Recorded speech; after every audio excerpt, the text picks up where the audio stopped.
Hey guys, Tyler Ansman here with Tyler Ansman Performance. So what we're gonna do today is do a mechanical analysis for Brody Brecht. All right, so Brody Brecht throws absolute gas and is one of the top prospects in the 2024 draft. Today we're gonna discuss how he throws as hard as he does. So first we're gonna give a little background, maybe talk about his arsenal a little bit, but we're not gonna dive super deep into this. Primarily we're gonna focus on what makes him throw as hard as he does. All right, so he's a junior pitcher at the University of Iowa and has been up to 104 miles per hour reportedly. Last year, he held opponents to a 143 batting average and had 109 strikeouts in 77 innings. So let's briefly touch on his arsenal. He's obviously got a plus fastball, giving the elite velocity, but not elite carry at the moment. But in addition to the fastball, he's got a legit plus slider that he commands very well. He's played with a changeup and a curveball, but to this point, he's primarily a two-pitch guy. I would imagine that changes in the near future. But the key issue that he's really dealt with to this point has been command. Although that did show improvement last year, and I would imagine he continues to get better as that as well, now that he's pursuing one sport especially. So he's a top 20 prospect in this year's draft. So let's get to the mechanical portion. All right, so one of the things that we'll see as we start this is that as he gets to that peak leg lift, right, he has a really excellent center of mass shift. All right, so what we're seeing is that as that leg comes up, he's moving away from the rubber, okay? So we're looking for a couple of things here. One, that his head stays stacked, right, over that torso and generally over that back hip. Some guys can make it work over the front hip, but for him, staying stacked over the back hip seems to work well. And then he's moving away from the rubber. So this does a couple of things. One, it sets him up to take advantage of kinetic energy, right? Because he's essentially kind of using gravity to go forward while kind of holding that tension in the back leg. But it also sets him up to apply force more in the direction that he's going horizontally, right? So his force vector has been shifted to primarily horizontal, okay? So that's another plus there. What we'll see from guys who maybe are working on the center of mass shift but don't actually control it well is you'll see their head get way out in front. You see this torso kind of tilting forward, and they don't hold it very well. And they're not actually shifting the center of mass. They're really just falling, and it's gonna make it tough to sync up the rest of their mechanics. So it's gonna have problems kind of going forward in the delivery. The other thing that we may see is that we get like a false pelvis, as Randy Sullivan calls it. And so what that would look like is basically this front hip gets hiked way up, this pelvis doesn't stay level. And basically what they're trying to do is kind of fake that center of mass shift. But again, it's really not something that we're looking for in isolation. It's something that kind of sets us up for potential, big pluses later in the delivery. If we just kind of sell out for that center of mass shift, we may not be able to kind of do the other things kind of down the line that we need to do well in order to still kind of maximize our velocity. All right, so the other thing that he does really well with that back leg, you can see, if we start this again, if we watch this back hip here, he coils that back hip as we go. And so what we're doing there is he's holding tension in the rear hip really well. And so even though it may not look like it, what he's doing is he's essentially internally rotating that pelvis on that femur. All right, and so he's putting a stretch on the glutes and the hip rotators, and that's gonna be released kind of heading into foot strike. All right, so he's not only shifting the center of mass, putting a stretch on that relevant kind of musculature and connective tissue, and that's gonna be released as we head into foot strike. All right, so we see boom, all right, opens into foot strike. There we have it. We're releasing all of that kind of coiled energy. And again, what you can see from some guys is they may take this too far, and then we see them kind of turning the whole way around like Hideo Nomo, a little throwback there. And they may not be able to kind of sync that over rotation up heading into foot strike. And that can be problematic as well. So there is definitely a happy medium here, kind of depending on the guy and what works well for later in the delivery. While there's something to kind of that pre-stretching of the connective tissue and the musculature, if we go too far with that, we're going to have problems kind of down the line, and generally we get into kind of forcing things at that point. The next piece here is what happens with the arm action. And so what we're going to see is he floats that arm up into a really nice position. And so he gets a stretch across that pec. All right, that's going to be kind of reflexively rebounding that arm forward into acceleration. And so again, one of the things it does really well is kind of the relaxation portion of this, because what we'll see from guys who maybe get to this position is they force it. And so they muscle up there, and then we don't get the benefit of that kind of reflexive action, right? Because it's not just finding positions, as we all kind of know at this point. It's a matter of how do we get to those positions, then how do we move through those positions. And so he does a really good job of getting there in a really relaxed fashion. All right, setting himself up with a big stretch there, and then kind of having all of that energy released into kind of arm acceleration, right? Does a really good job of kind of floating that arm up. Now, I won't say that he has like the best arm swing in the world, but it works really well for him. He doesn't really kind of like swing down as much as some guys will. Totally fine, not a problem. But he does kind of in a really relaxed manner get to that position that we're looking for. So the next piece is that he does really well.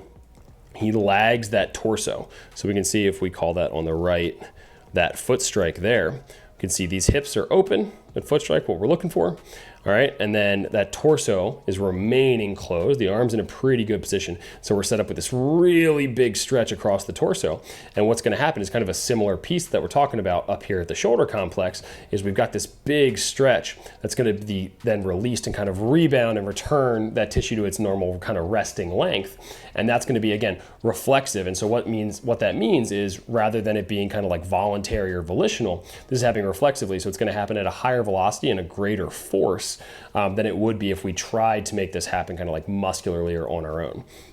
And so what we're going to see here again that he also does really well is we're segmenting those two pieces, the torso and the shoulder complex, right? Because again, even some guys who will lag the torso really well, what we can kind of see happen is still that shoulder complex and that torso still move as kind of like one brick rather than kind of lagging the arm beyond the torso as well, right? Because what you're going to see here, so we get to a good position here, got to stretch on everything. And then the torso is going to begin to go, but the arm is going to have that momentary lag. And that's where we get that big stretch across the whole shoulder complex.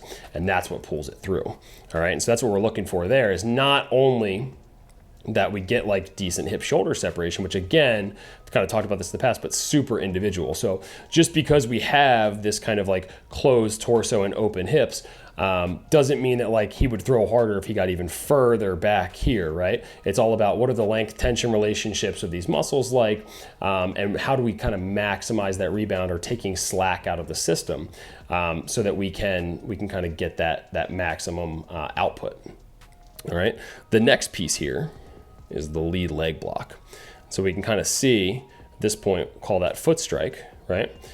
We can see whether this knee continues to flex forward or if he is able to kind of stabilize. We get a co-contraction at the ankle, the knee, and the hip, has a stable base to rotate around. And do we kind of, are we able to reverse direction against the throw in this anterior to posterior direction, which we know from the research is kind of the most relevant to throwing velocity. And so we can see right here, he does reverse direction really well, and that is very stable. So that's a pretty elite lead leg right there. All right. Redirects it against the direction of the throw. All right. And what we can see here, you may have clocked this, is that this back foot does come up kind of early. And while that may be something that people generally aren't looking for and maybe isn't something that you would teach, what's happening here is basically we've kind of run out of range with that pelvis. So he's got to bring that foot off the ground and kind of shoot that forward into some hip flexion to be able to kind of clear going forward. So not necessarily problematic because he's done so many other things really well and obviously throws well over 100. There are a few other hard throwers who do this as well. So it really is going to depend on kind of hip structure, mobility, a bunch of these other factors, but he's done such a good job to that point that it's really not problematic and not something that I would really kind of work on trying to change. So the next piece here, we have this kind of torso flexion, right? So you can see as we're getting into layback, we have this really excellent kind of T-spine extension here, along with this scapular posterior tilt and this glenohumeral external rotation. That's what makes this layback. And so what we're doing is we're not only getting one piece of this, that shoulder going forward, but we're also going to be able to use the spine as a whip, all right, as well. And we're driving into this torso flexion. And so we've got this kind of greater distance over which we can apply force to the baseball, right? All other things being equal, the longer we can apply force to the baseball, the better. And this kind of leads us into our next point, which is he's got these really long levers, right? So he's listed at 6'4". So these long arms mean that he doesn't necessarily have to find super deep positions necessarily to be able to apply force to the ball over a long range of motion, but he does, and he's got these long levers. It's a recipe for extremely high velocity. And then you add in some of the muscle fiber and connective tissue traits that he likely has, given some of the stuff we're going to talk about here coming up. And you've got, a really, really, really elite arm there. And so kind of the next piece to this is those long levers and that mass. So he's listed at 6'4", 225. And again, because the slope of the mound, right, we're going downhill, it's gravity aided to some degree. And so if you can sync up and kind of redirect all that mass and those 2 times plus ground reaction forces at the lead leg, the heavier you are, all other things being equal, generally the higher velocity we're going to see. And so he does a really good job of all of that. One of the problems that we can see, with guys who obviously can't redirect that energy well or are too heavy, we see these really high ground reaction forces here. They don't have the connective tissue stiffness. They aren't able to take the slack out, and they don't get this return against the direction of the throw because they just aren't stable enough to kind of handle that. He obviously does that really well. And so one of the other things that we're seeing kind of with that torso flexion is that he's able to kind of give himself even longer to unwind that tension from the shoulder, which is a big plus and something that you're going to see from some of the bigger, more elastic guys that you see. Like Tyler Glasnow does this and looks somewhat similar to him in this regard with the torso flexion over that kind of pretty elite lead leg. And then kind of the final piece to the puzzle here is that overall, dude is just a stud athlete. He was a two-sport guy until very recently. He was a wide receiver on the football team, and he reportedly ran a 4.45 40-yard dash. So, we're talking about pretty elite kind of fiber type traits here, pretty elite connective tissue traits here, and just overall athleticism kind of getting into these patterns and these shapes that we're looking at. So, overall, Brody Brecht is an absolute beast. These are just some of the things that we kind of look at and how we view the pitching delivery. When we get guys in for an assessment, whether it's remote or in person, we do go through a mechanical analysis and we will talk them through it. It's even more in depth than this. We have about 60 points that we'll go over and we'll talk about it afterwards. And then this kind of helps shape how we select our drill work and our throwing progressions and all these kinds of things to help guys kind of maximize their ability given what kind of physical traits they have, mobility limitations, injury history, what their kind of the dates of their competitive season are like. All of these things we take into consideration when we're doing this, we build this out.